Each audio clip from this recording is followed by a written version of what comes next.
तो दोस्तों आज हम लोग समझने वाले हैं पाइल फाउंडेशंस के बारे में। वीडियो को कंप्लीट पूरा देख लीजिएगा। 3 मिनट 40 सेकंड का ये वीडियो होने वाला है और आपको पूरी तरह से इसमें जानकारी मिलेगा कि मतलब पाइल फाउंडेशंस आखिर होता क्या है। ठीक है, तो चलिए चलते हैं, स्टार्ट करते हैं बिना किसी टाइम वेस्ट के। तो दोस्तों पाइल फाउंडेशन एक भूमिगत संरचना है जो कि एक इमारत को सहारा देती है और जो कि एक लंबे खंभे की तरह होते हैं। अपने ऊपर की इमारत को स्थिर रखने के लिए नीचे की और जमीन तक ये जो है वो फैले होते हैं। तो पाइल फाउंडेशन आखिर इसका उपयोग हम क्यों करते हैं? तो दोस्तों इसका उपयोग आमतौर पर उन स्थितियों में किया जाता है जहां मिट्टी की ऊपरी परत जो है कमज़ोर होती है और इमारत की वजन सहन करने में असमर्थ होती है। जैसे कि अगर जहाँ आपने कंस्ट्रक्शन करवाना है वहाँ का जो अपर लेयर का मिट्टी है तो वो काफ़ी मतलब वो वीक होता है, मतलब कमज़ोर होता है, ब्लैक कॉटन सॉइल टाइप से।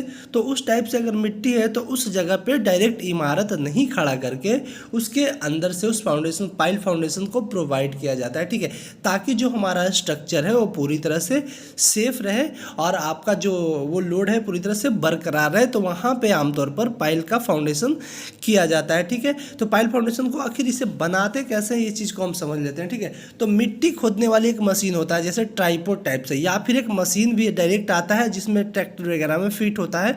तो उस तरह से उपकरण इसमें हम यूज कर सकते हैं और उस स्थान पर गड्ढा किया जाता है जहाँ पर कॉलम का पोजीशन आ रहा हो और जब गड्ढा कंप्लीट हो जाता है तो इसमें सरिया डालकर उसे ढलाई कर दिया जाता है और आपका जो है वो पाइल फाउंडेशन बनकर रेडी हो जाता है। अब दोस्तों बात करते हैं हम कि यहाँ पे अगर हम कोई भी घर बना रहे हैं या कहीं पे भी कंस्ट्रक्शन करवा रहे हैं तो ये जो मिनिमम है वो पाइल फाउंडेशन का गड्ढा मुझे कितना करवाना चाहिए, ये भी सवाल है और ये जेन्युइन है, किसी के भी मन में आ सकता है। तो ऐसा तो कोई देखिए, जैसे कि अगर आप कम से कम जो है पाइल फाउंडेशंस आपको मिनिमम करवाना है, वैसे 2 मीटर के करीब आप तो करवाना ही करवाना है। ठीक है, 2 मीटर आपको मिनिमम फाउंडेशन को बनाना है। और अगर बात किया जाए, अगर इसमें हम पूरी तरह से इंजीनियरिंग लैंग्वेज में आते हैं तो आपका जो है ये सारे चीज़ पे डिपेंड करता है। जैसे कि सॉइल का कंडीशन वहाँ कैसा है ये भी डिपेंड करता है, वेट ऑफ द बिल्डिंग कितना है वो भी डिपेंड करता है। उसके बाद लोकल बिल्डिंग कोड को भी वहाँ पे अप्लाई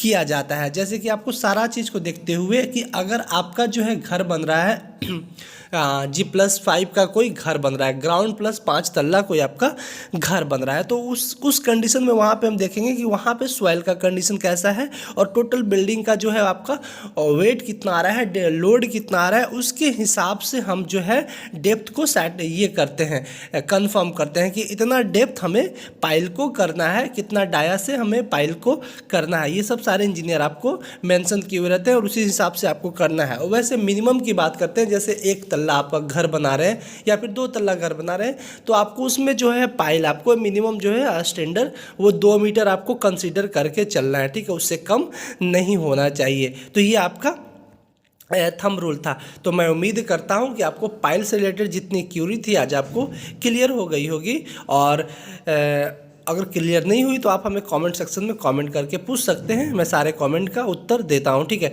तो वीडियो कैसी लगी हमें कमेंट में ज़रूर बताइएगा। मिलते हैं नेक्स्ट वीडियो में, तब तक के लिए thank you for watching, take care, bye bye.